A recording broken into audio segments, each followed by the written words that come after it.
Shalom, selamat siang, senang kali berjumpa dengan jemaat Tuhan. Mari langsung saja, hari ini saya mau menyampaikan satu pengajaran firman Tuhan. Bagaimana sudut pandang Anda terhadap Allah, supaya saudara mengerti. Siang hari ini saya akan menyampaikan firman Tuhan, bangkit dari keterpurukan. Karena saya banyak ketika saya mengkonseling orang, saya berjumpa dengan orang ketika curhat atau curcol. Banyak daripada mereka yang berpikir, saya sudah jatuh, saya sudah hina, apakah saya layak di hadapan Tuhan? Nah, ini banyak sering ditanyakan.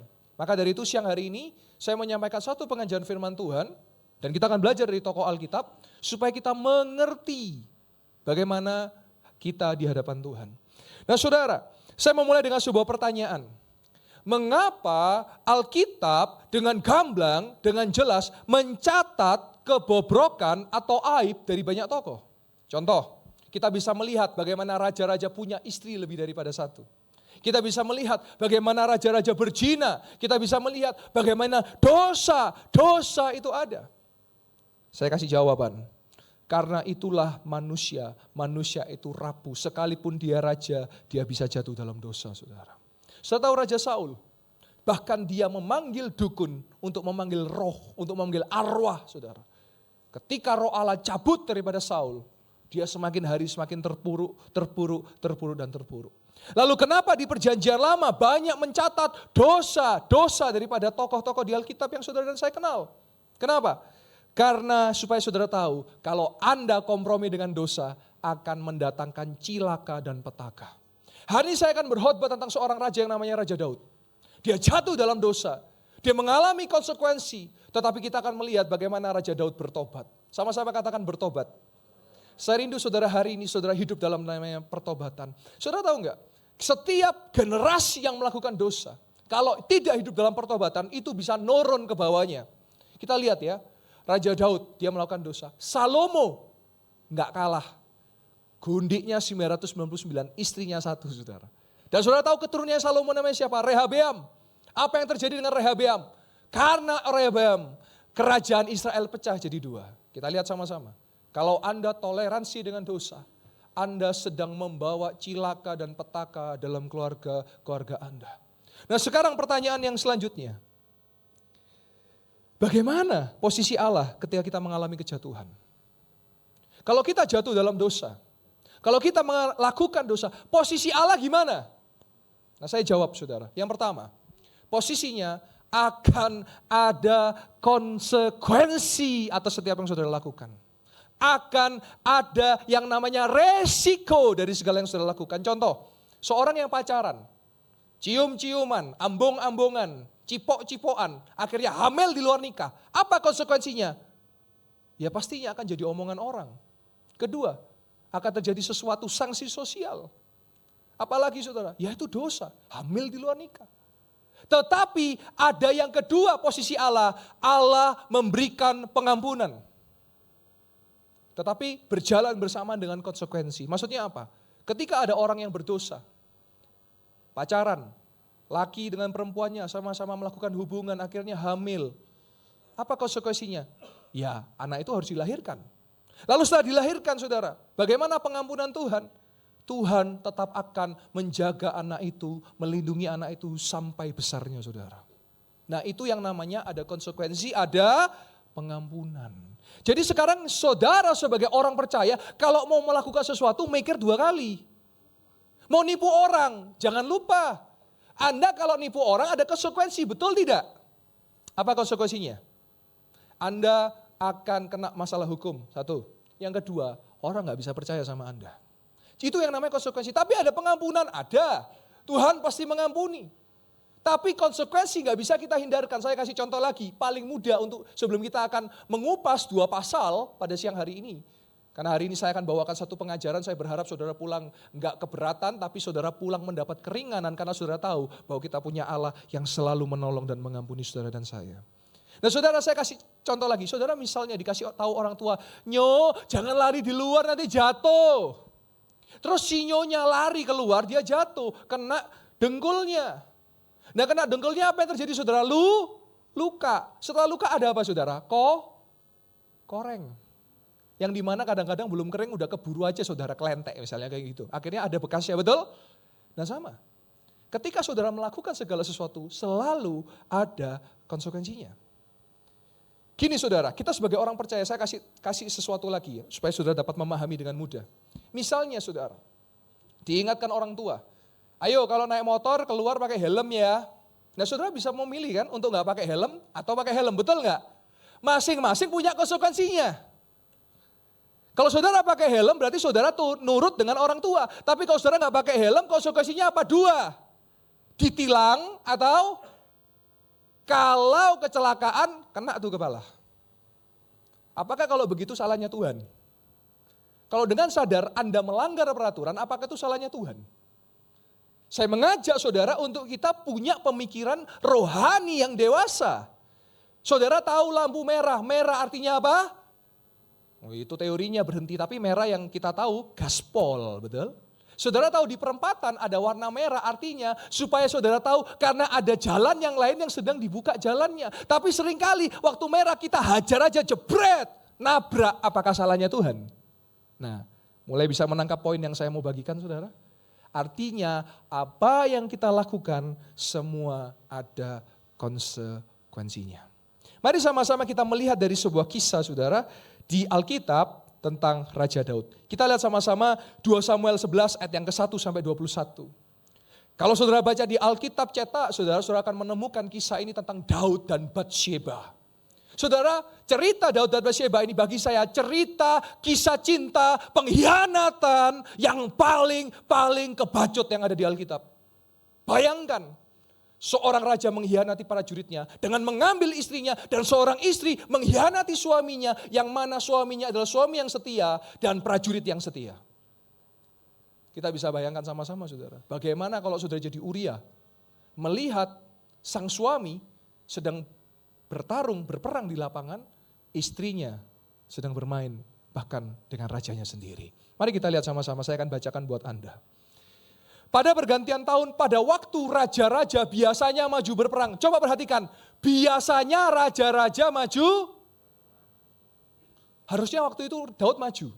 Tapi Daud gak maju saudara. Dia menyuruh Yoab yang maju. Kalau saudara belajar namanya perang, kadang-kadang ada waktunya raja itu turun dan ikut berperang. Tapi harusnya yang dimana Daud tidak harusnya maju, dia gak maju. Lihat saudara, ketidaktaatan. Tidak mengikuti apa yang seharusnya, disitulah celah dosa masuk. Maka Daud menyuruh Yoab maju beserta orang-orang dan seluruh orang Israel. Mereka memusnahkan Bani Amon dan mengepung kota Raba. Sedang Daud sendiri tinggal di Lihat saudara, pada waktu raja-raja biasanya maju berperang. Tapi Daud nggak maju. Daud di Yerusalem. Kita lihat ayat yang kedua. Sekali peristiwa pada waktu petang. Saudara, kalau saya membaca dalam konteks Alkitab, petang ini kurang lebih sore hari. Jam 3 sampai jam 5 sore. Ketika Daud bangun dari tempat pembaringannya. Kalau bahasa lainnya apa? Kasur, saudara. Jadi waktu harusnya dia perang, dia nggak ikut perang, dia tidur, saudara. Dia kalau bahasa sekarang namanya apa? Bobok ciang, ya, atau bogan, bobok ganteng, saudara. Nah, ketika dia bangun, dia berjalan di mana, saudara? Soto. Apa ini soto, saudara? Bukan soto ayam, bukan soto daging, saudara. Soto ini bahasa lainnya balkon, ya.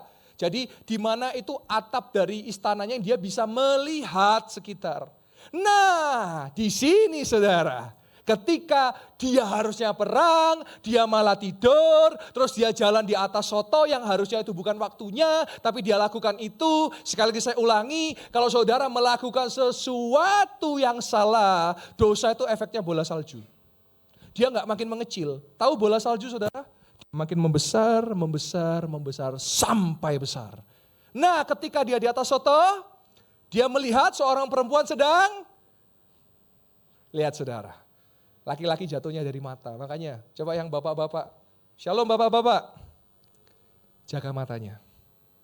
Kalau lagi ke mall, jaga matanya. Apalagi saudara lewat tempat fitness, tempat gym, jaga matanya. Lihat berbelajar, jangan yang lain saudara. Karena ketika Anda tidak bisa mengontrol mata Anda, firman Tuhan berkata dalam Matius, Kalau Anda melihat dan sudah berpikir, sudah piktor. Apa itu piktor? Pikiran kotor, itu sudah sama dengan berzina. Jadi Daud melihat seorang, harusnya gini ya, coba saya mau bantu saudara kalau belajar Alkitab, kita kayak aplikasikan ke hari ini. Kalau saudara misalnya, ini kan sama dengan ngintip kan, betul nggak? Ini harusnya bintitan ini Raja Daud saudara ya, karena ngintip. Harusnya kalau saudara waktu ngelihat orang mandi, harusnya apa? Tutup mata, betul nggak? Enggak dong, Daud nggak seperti itu. Dia melihat dan sweet. Perempuan itu sangat elok rupanya. Ayat yang ketiga. Lalu Daud menyuruh orang bertanya tentang perempuan itu. Dan orang itu berkata adalah Batsheba binti Eliam, istri Uria. Orang Het itu, ayat yang keempat. Sesudah itu Daud menyuruh orang mengambil dia. Perempuan itu datang kepadanya, lalu Daud bisa ngikuti runut jatuhnya Daud saudara. Harusnya Daud perang, ini nyuruh orang lain, dia di Yerusalem, dia tidur, harusnya dia tidak ke soto, tapi dia melanggar ke soto, terus dia melihat perempuan mandi yang harusnya dia nggak boleh melihat itu. Ingat saudara, saya ulangi, kalau Anda biarkan dosa itu masuk dalam hidup Anda, tidak mungkin berhenti, akan berlanjut seperti bola salju. Sekali lagi saya ulangi, ini saya paling gampang pacaran aja. Anda pacaran pertama gandengan tangan. Mulai gandengan tangan yang gini ya, kalau orang pacaran yang laki gas, yang perempuan ngerem. Kalau perempuannya gaspol, ya sudah, jebol pasti. Pertama gandengan tangan. Kedua apa? Nanti lakinya nyoba rangkul. Oh bisa dirangkul. Cium kening. Habis cium kening apa? Cium pipi. Nah habis cium pipi cium apa saudara? Cium hidung. Habis cium hidung cium apa? Cium dagu saudara ya. Apa? Lihat saudara, dari cium, jatuh. Pacaran yang 90% physical contact, hanya physical touch saja, itu potensi 9/10 jatuh dalam free sex. Manusia rentan. Saya ulangi, manusia rentan. Makanya kenapa Allah Roh Kudus ada di tengah-tengah kita. Saudara kalau baca Injil, tolong bantu saya. Roh Kudus menginsyafkan kita dari dosa. Kalau saudara tanpa Roh Kudus, gak bisa. Naturnya daging ini dosa saudara. Naturnya daging ini sesuatu yang jelek. Lihat, seorang Raja Daud, kembali ke ayatnya. Karena dia melihat Batsheba mandi. Tolong ditampilkan multimedia. Lalu Daud tidur dengan dia. Perempuan itu baru selesai membersihkan diri dari kenajisannya. Lihat saudara, orang kalau melakukan dosa, coba lihat, seperti nggak ada apa-apa, gampang. Oh tenang, kan minggu kan ke gereja, yuk Sabtu jedat jedut. Minggu baru haleluya, Senin jedat jedut lagi. Seperti kaset. Senin sampai Sabtu berdosa, hari Minggu penebusan dosa.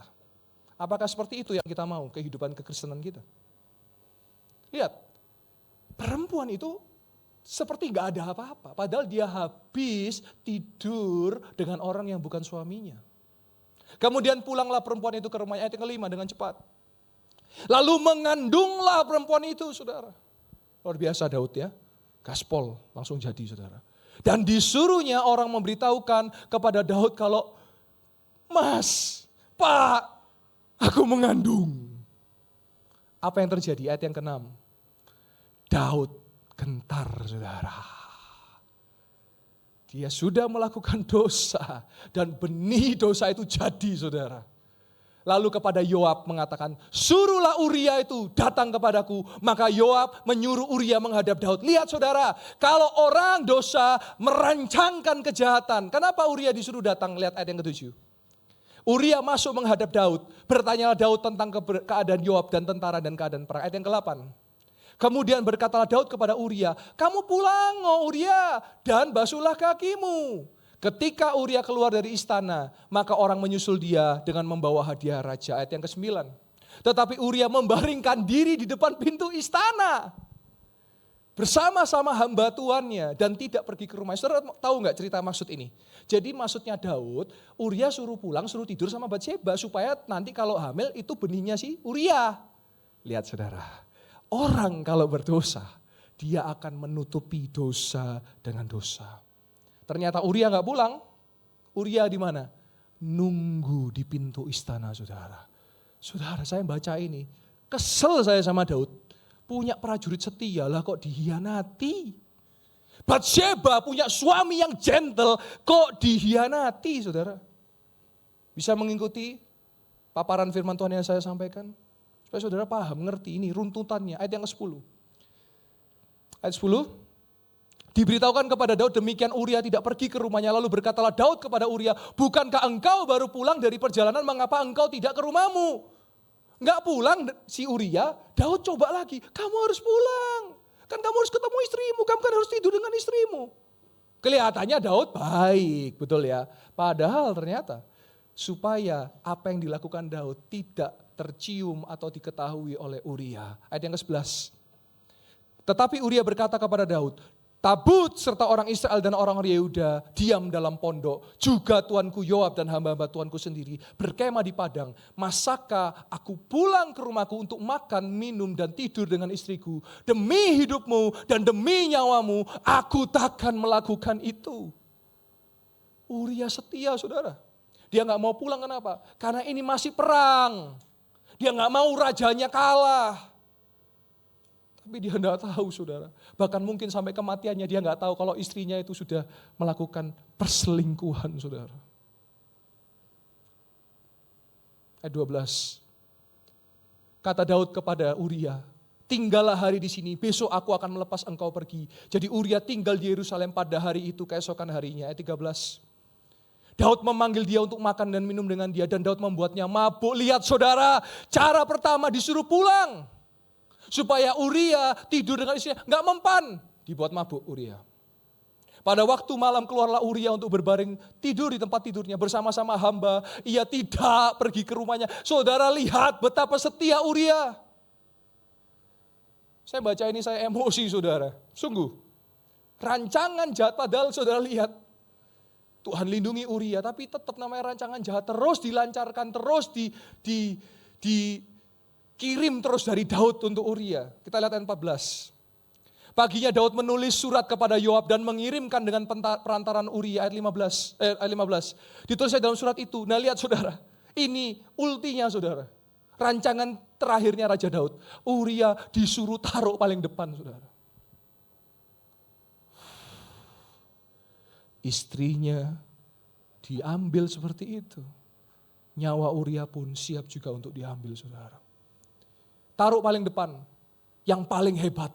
Kemudian kamu mengundurkan daripadanya supaya ia terbunuh mati. Lihat saudara, saudara bisa ngikuti saya. Dosa membawa celaka dan kebinasaan. Kalau Anda biarkan di rumah Anda, contoh ya, Anda tahu anak Anda bohong, Anda biarin. Lihat saudara, seperti efek bola salju. Anda tahu anak Anda mencuri, Anda gak tegur karena sayang. Anda tahu keluarga Anda ada yang dosa, oh jangan ditegur, baperan. Nah ditegur nanti nangis. Padahal Anda sedang menyelamatkan dia supaya tidak seperti efek bola salju, saudara.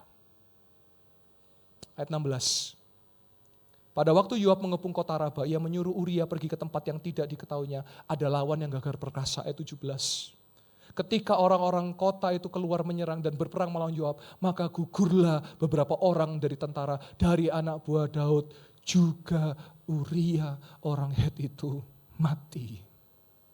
Jadi sampai matinya Uria, dia nggak tahu kalau ternyata istri yang dia sayangi, istri yang dia cintai, itu telah mengkhianatinya. Dan raja yang dia layani, raja yang dia percaya, ternyata juga mengkhianatinya, saudara.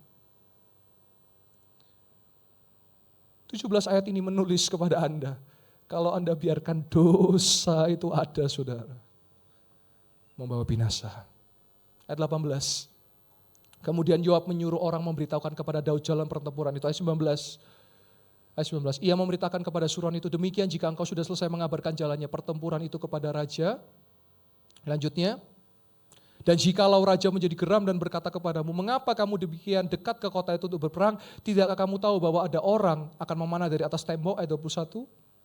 Siapakah yang menewaskan Abimelek bin Yerubeset? Bukankah seorang perempuan menimpakan batu kilangan kepadanya dari atas tembok sehingga ia mati di Tebes? Mengapa kamu demikian dekat ke tembok itu? Maka haruslah engkau berkata juga hambamu Uria orang Het itu sudah mati. Jadi maksudnya apa saudara? Raja memberikan larangan jangan ke tempat-tempat yang demikian, tapi karena perintahnya mau Uria mati, maka Yoab mencarikan tempat yang supaya Uria mati, saudara.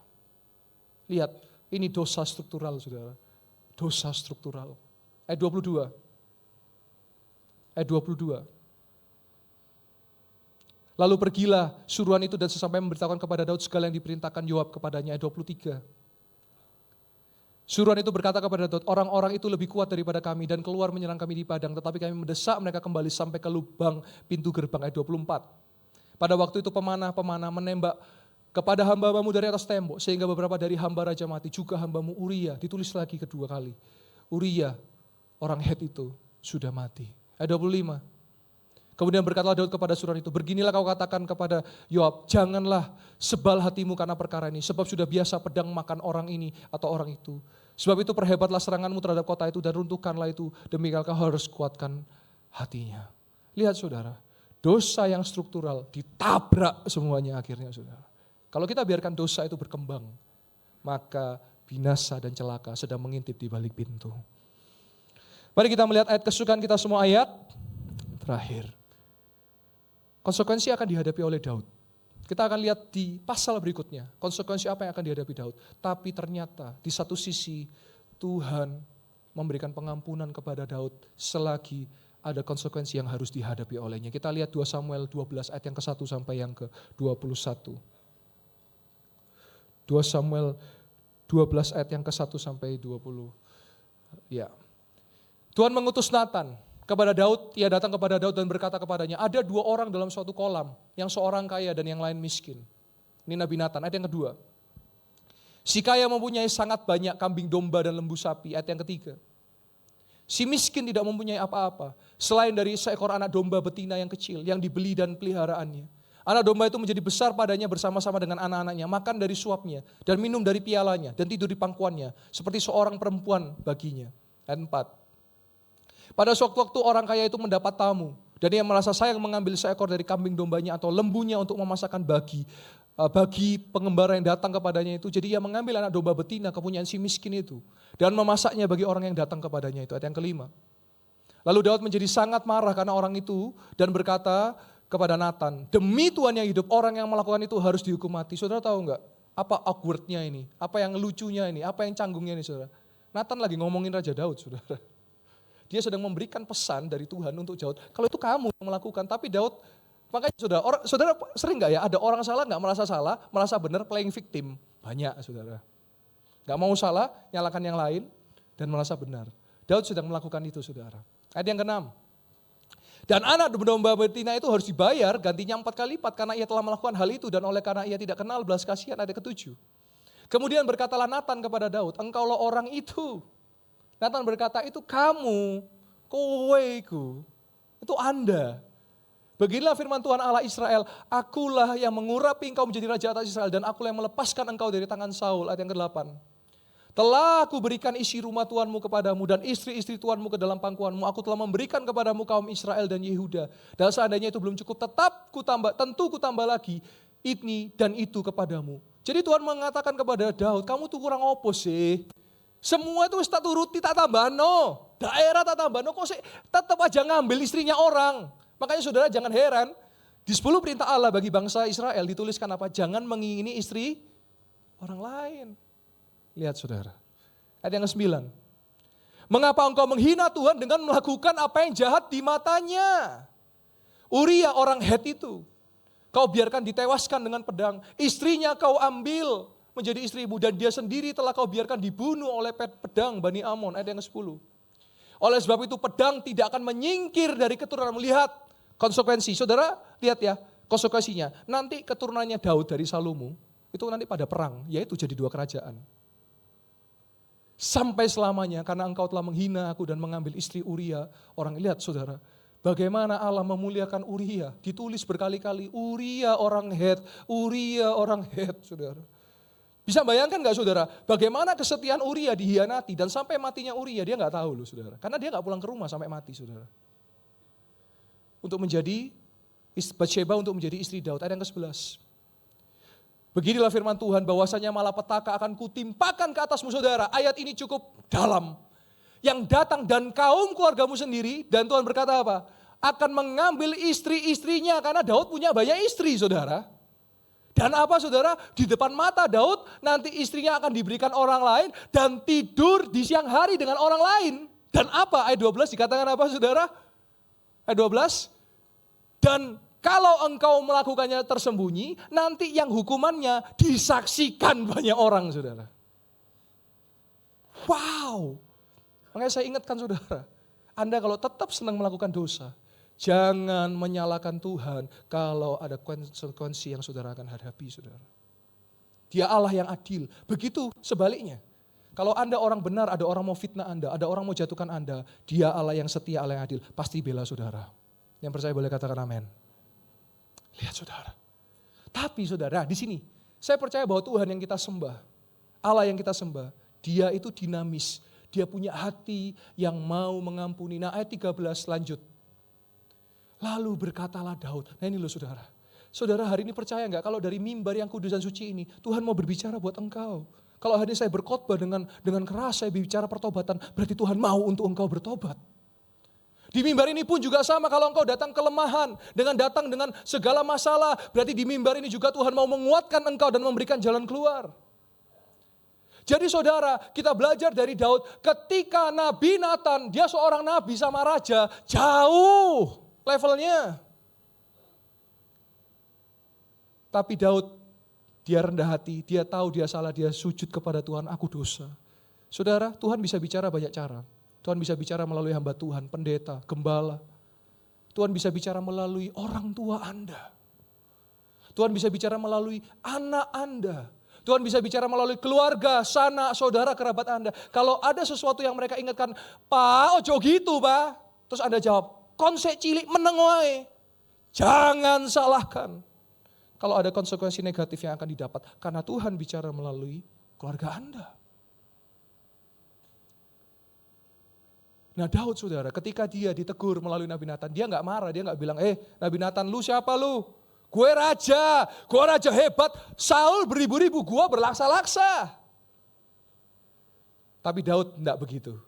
Nah inilah yang menyebabkan Daud disebut a man after God's heart. Orang yang berkenan di hati Tuhan, karena dia tahu dia salah. Tapi dia mau bertobat, dia berkata, aku sudah berdosa kepada Tuhan. Dan Nathan berkata kepada Daud, Tuhan telah menjauhkan dosamu itu, engkau tidak akan mati. Saudara hari ini kenapa saya khotbah tentang pertobatan, supaya engkau dijauhkan dari dosa dan engkau tidak akan mati. Kenapa saya khotbah tentang pengajaran ini? Karena saya resah melihat orang Kristen mabuk. Orang Kristen ngerokok, nge-vape, orang Kristen melakukan zina, free sex, narkoba. Terus orang lain ngelihat orang Kristen kalau kayak gitu bedanya apa? Orang Kristen tapi korupsi, orang Kristen tapi nipu sana sini, orang Kristen tapi curang, culas. Tapi hari ini saya berdoa, yang saya lihat satu persatu ratusan orang yang ada, semuanya hidup dalam pertobatan yang mau katakan amin. Ayat ke-14 dengan cepat. Walaupun demikian, lihat saudara, Tuhan mengurangi konsekuensinya. Tadi konsekuensinya apa saudara? Istri-istrinya, mohon maaf sekali, di depan umum akan mengalami hukuman. Tapi dikurangi sama Tuhan. Apa yang dikurangi? Tapi dikuranginya enggak kalah jeder. Lihat saudara. Walaupun demikian, karena engkau dengan perbuatan. Jadi gini, ketika Daud dia sujud, dia minta ampun sama Tuhan. Tuhan jauhkan segala hal-hal yang mematikan itu dijauhkan. Tapi ada satu, apa saudara? Anak yang lahir yang pertama dari Batsheba akan mati. Lanjut ayat yang ke-15. Kemudian pergilah Nathan ke rumahnya dan Tuhan menulahi anak yang dilahirkan. Lihat saudara, masih dicatat lagi bekas istri. Gimana ya perasaannya Uria ya saudara ya. Dia jadi prajurit setia sama rajanya. Saya percaya dia adalah seorang yang gentle dengan istrinya. Dia tanggung jawab dengan istrinya. Tapi sayang sekali, Dia mengalami pengkhianatan, saudara. Makanya kalau saudara baca di Perjanjian Baru tetap ditulis istri Uria, saudara. Ini saudara akan lihat di Matius.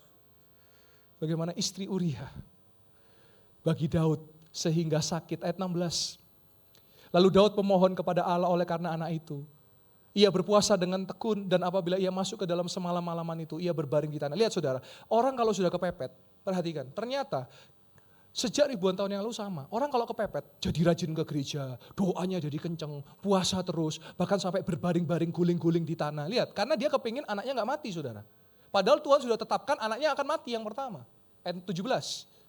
Maka datanglah kepadanya para tua-tua yang di rumahnya untuk meminta Daud bangun dari lantai, tetapi Daud gak mau. Disuruh makan, tapi dia juga gak mau. Ayat 18. Pada hari yang ketujuh, matilah anak itu. Tetap akhirnya mati anaknya, saudara. Anak yang sulung mati, saudara. Daripada hubungan Daud dengan Batsyeba. Dan pegawai-pegawai Daud takut memberitahukan kepadanya bahwa anak sulungnya sudah mati. Sebab mereka berkata kepada anak itu masih hidup, kita telah bicara kepadanya, tetapi ia tidak menghiraukan perkataan kita. Bagaimana kita dapat mengatakan kepadanya anaknya itu sudah mati. Jangan-jangan ia mencelakakan diri. Jadi maksudnya, kalau Daud lagi fokus doa, kan dia nggak tahu anaknya ini sudah mati, saudara. Kan dia lagi fokus berpuasa, dia minta kehendak Tuhan, dia minta pertolongan Tuhan. Nah, sehingga orang-orangnya nggak mau ngasih tahu, takutnya kalau dikasih tahu, nanti dia apa, saudara? Depresi, nanti dia mungkin kepikiran, terus dia cari untuk mencelakakan dirinya, bunuh diri, kayak gitu, saudara. Ayat 19. Ketika Daud melihat bahwa pegawai-pegawainya berbisik-bisik, mengertilah ia bahwa anak itu sudah mati. Lalu Daud bertanya kepada pegawai-pegawainya, sudah matikah anak itu? Jawab mereka, sudah, ayat 20. Lalu Daud bangun dari lantai, ia mandi dan berurap dan bertukar pakaian. Ia masuk ke dalam rumah Tuhan dan sujud menyembah. Sesudah itu pulanglah ia ke rumahnya dan atas permintaannya dihidangkannya kepada roti, lalu ia makan. Ayat yang ke-21. Nah ini loh saudara lihat ya. Jadi Daud, makanya kenapa ada di hati Tuhan. Dia gak memilih mengeluh, dia gak memilih menyalahkan Tuhan karena dia tahu konsekuensinya. Nah lihat saudara. Ayat yang 21, berkatalah pegawai-pegawai kepadanya, apakah artinya hal yang kau perbuat ini? Oleh karena anak yang masih hidup itu engkau berpuasa dan menangis, tetapi sudah anak itu mati engkau bangun dan makan. Ayat 22. Jawabnya, selagi anak itu hidup aku berpuasa dan menangis, karena pikirku siapa tahu Tuhan mengasihani aku sehingga anak itu tetap hidup. Lihat saudara, Daud sedang juga meminta kehendak Tuhan, tapi gak bisa karena ketetapan Tuhan sudah jadi, sudah tetap. Selanjutnya, tetapi sekarang ia sudah mati, mengapa aku harus berpuasa? Dapatkah aku mengembalikannya lagi? Aku yang akan pergi kepadanya, tetapi ia tidak akan kembali kepadaku. Ayat 24. Kemudian Daud menghibur hati Batsyeba, istrinya. Ia menghampiri perempuan itu dan tidur lagi dengan dia, saudara. Ya, oh, kita lihat sama-sama ya. Dan perempuan itu melahirkan seorang anak laki-laki. Lalu Daud memberi anak itu nama Salomo kepada anak ini. Itu Tuhan mengasihi anak ini. Ayat 25. Dan dengan perantaraan Nabi Nathan, ia menyuruh menamakan anak itu Yedijah oleh karena Tuhan. Terpujilah nama Tuhan, demikian firman Tuhan. Saudara bisa melihat dari dua pasal yang saya bacakan kepada Anda dan Anda membaca. Jadi Tuhan, dia Tuhan yang adil, ada konsekuensi, tapi dia Tuhan juga mengampuni, saudara. Di tengah konsekuensi ada pengampunan. Apa pengampunannya? Tuhan membiarkan anak yang kedua hidup, dan namanya Salomo, dan dari Salomo atau Yedijah yang artinya oleh karena Tuhan, dari keturunannya maka lahirlah juru selamat dunia namanya Yesus Kristus. Saudara, hari ini saya sebagai hamba Tuhan, saya rindu untuk kita memahami kehidupan ini. Setiap apa yang kita mau lakukan, pastikan menyenangkan hati Tuhan. Saudara, saya mau berkata betul saat hari ini saya menjadi hamba Tuhan. Saya misalnya ke pantai, saya misalnya ke kolam renang. Karena ini kan mirip dengan cerita Daud. Maksudnya di mana saat kita ke pantai atau kita ke kolam renang, kita bisa melihat sesuatu yang kadang-kadang berbahaya bagi mata kita. Sehingga apa yang saya lakukan kalau saya ke kolam renang? Saya ketika sekali, bahaya, saya nggak akan mau melihat. Betul, saudara, saya pakai kacamata kuda, saudara. Betul. Karena saya nggak mau jatuh, saudara. Kalau kita jatuh di dalam dosa, konsekuensinya berat, saudara. Tapi bersyukur kasih karunia Allah beserta dengan kita. Dan Tuhan Yesus menyertai kita semua. Yang percaya katakan amin. Saudara, hubungan Allah dengan manusia itu Bapa dan anak. Kalau saudara sebagai orang tua, hari ini saya sebagai orang tua. Senakal-nakalnya anak Anda, apakah Anda akan pecat anak Anda? Mulai hari ini kamu bukan anak kami, coret dari kakak seperti itu? Enggak dong. Saudara sebagai orang tua tetap akan menerima mereka seborok-boroknya, sebobrok-bobroknya. Betul? Ini orang tua yang benar loh ya, bukan orang tua yang asal orang tua. Betul? Sama. Bapak kita di surga, kita anaknya. Sejelek-jeleknya kita, dia tetap mau menerima kita. Jadi hari ini, jemaat yang dikasih Tuhan, jangan pernah datang lagi dengan rasa intimidasi, oh aku gak layak, oh aku najis, oh aku hina, enggak. Saudara sudah dibenarkan, dikuduskan, disucikan di dalam nama Yesus. Nah, bagaimana kita bisa menjaga hubungan kita dengan Tuhan, dengan Allah? Dengan doa. Jawaban doa ada 3, cepat saja, iya, tunggu, tidak. Kalau sesuai dengan maunya Tuhan, pasti iya. Saudara, saya kasih ilustrasi yang mudah. Saudara sebagai orang tua, kalau anak anda umur 10 tahun, terus datang, Pa, aku mau dong motor Muge gitu. Kira-kira saudara belikan Muge enggak saudara? Enggak mungkin. Belum punya SIM, badannya masih kecil. Maka saudara berkata kepada anak anda apa? Tunggu ya nak, nanti papa belikan kalau kamu sudah besar. Tunggu. Terus anak anda bilang, Pa, aku mau yang kedua Pak. Aku mau tank Pak, buat nembaki orang. Kira-kira saudara belikan tank enggak? Kira-kira yang saudara akan lakukan, tolong periksa kejiwaannya kok mau beli tank saudara ya. Tidak. Ketika anak anda berkata, Pa, aku mau sepeda pancal ya. Baru pasti saudara akan belikan. Karena umur segitu bisa pakai sepeda pancal. Jadi saudara paham jawaban doa anda? Ya seperti itu. Kalau doa anda saudara, ya berarti sesuai. Tunggu, sabar ada waktunya. Tidak pernah terlambat, tidak pernah terlalu cepat. Tidak berarti Tuhan tahu yang lebih baik buat saudara dan saya. Saya berikan kesaksian, saudara cerita tentang doa. Suatu kali ada orang Kristen dan orang yang tidak percaya Tuhan. Mereka terdampar di sebuah pulau. Waktu terdampar di sebuah pulau yang orang Kristen ini langsung sujud dan berdoa, Tuhan Yesus tolong saya, Tuhan Yesus tolong saya. Nah yang gak percaya Tuhan, lu ngapain doa lu? Gak ada pentingnya, gak ada kuasanya itu doa, omong kosong gitu. Tapi yang Kristen tetap berdoa. Akhirnya yang orang gak percaya Tuhan, dia bikin kapal, dia bikin perahu saudara, supaya bisa keluar dari pulau itu dan kembali ke daratan. Nah akhirnya setelah dibuat sekian jam, selesai. Lalu yang orang Kristen selesai berdoa, dalam nama Tuhan Yesus Kristus, haleluya, amin. Nah ketika selesai doa, yang gak percaya Tuhan bilang, mana doamu gak berkuasa, gak ada buktinya, gak ada kuasanya, omong kosong. Terus yang orang Kristen dengan hikmat dia berkata, loh gini bro, Tuhan jawab doaku, makanya Tuhan kirim kamu supaya buatin aku kapal, kita bisa pergi. Nah lihat saudara, doa saudara penuh dengan kuasa, amin. Nah saya tutup dengan satu kesaksian kuasa doa.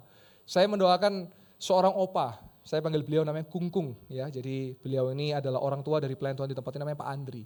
Nah Kungkung ini ada masalah dengan ususnya saudara. Jadi harusnya ususnya itu dipotong.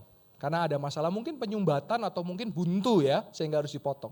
Tapi saya percaya bahwa begini saudara, saya tidak anti dengan dokter. Saya sangat percaya dokter juga dipakai Tuhan untuk menyatakan mujizat bagi pasien. Kepanjangan tangan Tuhan. Ya, jadi saya tidak anti dokter, saya tidak anti rumah sakit. Saya datang ke sebuah rumah sakit di Araya ya, di sebuah rumah sakit yang cukup besar di Araya. Saya datang ke situ ketemu dengan Kungkung dan saya doakan, Kungkung kita doa yuk. Dalam nama Yesus, mujizat terjadi. Saya doa jam 3 sore dan puji Tuhan jam 7 malam. Memang harus operasi ya saudara, tapi apa yang terjadi? Tolong disiapkan screenshotnya, boleh ditampilkan. Nah hari Jumatnya, ini Jumat ya, jam 7 malam. Ya, saya dapat kabar dari Pak Andri, Shalom Pastor, puji Tuhan, Kungkung sudah selesai operasi. Ada usus yang kecepit, sudah membiru dan puji Tuhan, berhasil diamankan. Tolong dibaca sama-sama.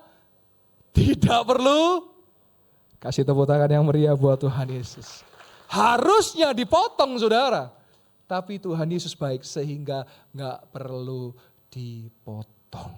Saudara, doa Anda dan saya begitu berkuasa. Jangan remehkan kuasa doa. Puji Tuhan gak perlu dipotong saudara. Hanya kayaknya kecepet aja. Jadi jalurnya hanya dipindahkan aja. Dipindah. Dan hari ini saya dengar beliau sangat-sangat sehat. Kesaksian yang kedua yang selanjutnya saudara. Ada seorang bapak dari Surabaya. Dia mengalami masalah dengan telinga kanannya. Dia kurang bisa mendengar, telinga kiri. Dan waktu itu retreat di Prigen, di sebuah bukit doa di Prigen, saudara. Dan ketika beliau cari di YouTube, muncullah video saya di mana saya sering mendoakan orang, mengalami mujizat kesembuhan. Beliau kepingin telinganya bisa mendengar kembali, saudara. Dan puji Tuhan, minggu lalu karena libur lebaran, beliau datang ke Malang dan puji Tuhan beliau mengalami kesembuhan. Kita lihat sama-sama telinga Bapak yang disembuhkan. Boleh ditampilkan multimedia?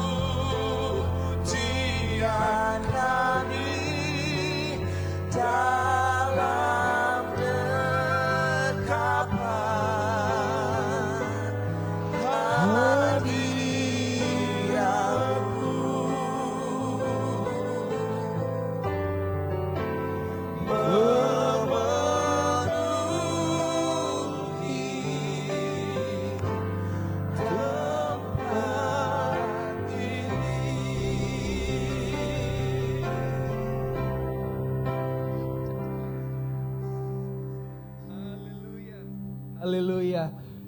Dengan Bapak siapa? Pak Susilo. Pak Susilo, apa yang sebelumnya dialami dan sekarang bagaimana? Silakan, Pak. Saya pendengarannya agak menurun. Baik. Yang sebelah kiri. Baik, yang di telinga kiri, Pak ya. Iya. Lalu apa yang terjadi sekarang? Kayaknya sih sudah oke. Sudah oke. Tadi saya sempat berbisik pelan-pelan. Coba sebentar saya tes ya, Pak ya. Boleh ya? Kita tes ya. Misi, Pak ya. Shalom. Saya sudah disembuhkan. Terima kasih. Tuhan Yesus. Kasih tepuk tangan buat Tuhan Yesus. Sehat Pak Susilo. Amin. Tuhan memberkati. Kasih tepuk tangan yang meriah buat Tuhan Yesus. Kasih tepuk tangan yang meriah buat Tuhan Yesus. Haleluya, haleluya. Di atas saya undang worship leader dan pemain musik boleh kembali. Saya percaya mujizat Tuhan terus terjadi. Ada beberapa juga yang telinga bermasalah. Tuhan sembuhkan. Saya percaya juga saudara yang datang dengan segala penyakit, segala pergumulan. Tuhan sanggup untuk menolong saudara. Mari kita datang ke hadirat Tuhan. Saya undang jemaat Tuhan boleh bangkit berdiri. Lampu boleh dipadamkan, multimedia. Haleluya. Saya rindu kita menyanyikan sebuah lagu. Ini lagu lama saudara. Ini bicara tentang Tuhan Yesus, Tuhan yang ada buat setiap saudara yang membutuhkan. Kita melihat dari kisah Daud. Dia berbuat dosa, dia jatuh.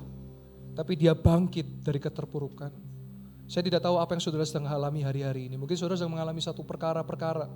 Tapi saya percaya saya punya Tuhan Yesus. Saudara punya Tuhan Yesus yang sanggup menolong Anda dan saya. Mari kita datang ke hadirat Tuhan. Kita boleh nyanyikan lagu ini. Ku cari wajah-Mu. Ku cari wajah. Temukan kasih-Mu. Temukan kasih-Mu. Kau bukan Tuhan yang jauh. Kau bukan Tuhan yang jauh dariku. Ku panggil namamu. Ku panggil namamu. Ku dengar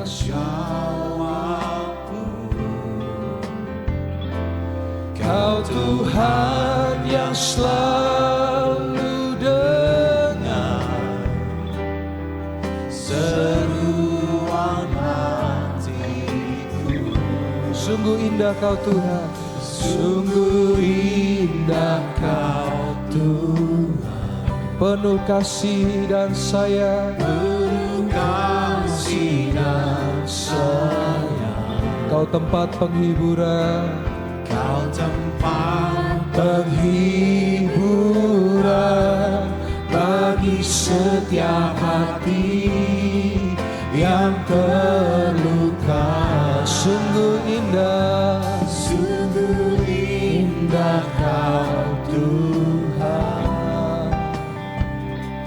Berharap perlindungan. Kau sumber kekuatan bagi semua orang yang membutuhkan. Dengan sungguh katakan, sungguh indah Kau Tuhan, Kau Tuhan yang penuh dengan kasih dan sayang. penuh kasih dan sayang. Kau menantikan setiap kami, Kau tempat penghiburan bagi setiap hati yang terluka. Dan Kau mau pulihkan setiap kami Tuhan. sungguh indah Kau Kau Tuhan, menara perlindungan, menara perlindungan. Kau sumber kekuatan bagi semua orang yang membutuhkan. Dengan sungguh katakan, sungguh indah Kau Tuhan, Kau penuh dengan kasih dan sayang. penuh kasih dan Sayang, Kau tempat penghiburan bagi setiap hati yang terluka. Sungguh indah, sungguh indah Kau Tuhan, menara perlindungan. Kau sumber kekuatan bagi semua orang yang membutuhkan. Musik boleh mengalun dengan lembut. Sebelum saya tutup dalam doa firman, saudara, kita sedang ada di yang namanya post-truth era. Dengarkan saya, post-truth era. Apa maksudnya post-truth era? Hari ini saudara menggunakan sosial media. Hanya dengan tulisan orang bisa bunuh diri. Hanya dengan tulisan orang bisa kena mental anxiety. Dan hanya dengan tulisan orang bisa terintimidasi. Karena kita sedang ada di era itu, saudara. Saya mau berkata kepada Anda, bagaimana kita bisa menghadapi setiap pergumulan. Bagaimana kita bisa menyikapi setiap pergumulan dengan tinggal tetap dalam Yesus Kristus, saudara. Kalau saudara ngikuti TikTok saya, kalau saudara ngikuti Instagram saya, ketika kemarin beberapa bulan lalu, minggu lalu saya ada di Yerusalem, saya mengalami ada rudal di atas kepala saya, saudara.